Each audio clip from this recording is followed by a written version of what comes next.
देखिए दोस्तों, आज मैं आपको दिखा रहा हूँ बैट ऑन और बैट आईडी पे कितनी वोल्टेज बनती है विदाउट बैटरी। देखिए केबल लगा दी हमने, मल्टीमीटर को 20 वोल्ट डीसी पे सेट कर दिया, ब्लैक प्रोप को कर दिया ग्राउंड, ये लगा दिया हमने बैट आईडी पे। तो बैट आईडी पे 1.23 बन रही है और बैट ऑन पे जब चेक कर रहे हैं हम तो 2.64 वोल्टेज बन रही है। अभी विदाउट बैटरी है, अब बैटरी लगा देते हैं इसकी।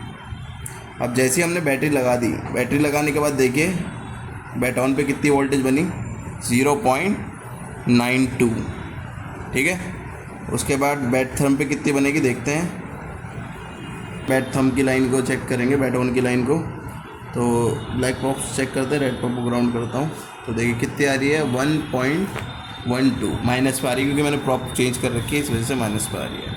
तो बैट ऑन पे कितनी बनती है 1.12 और बैट आईडी पे कितनी बनती है हमारी 0.85 वोल्ट। ठीक है, तो इतना होता है वोल्टेज डिवाइड होने के बाद, बैटरी कनेक्ट करने के बाद।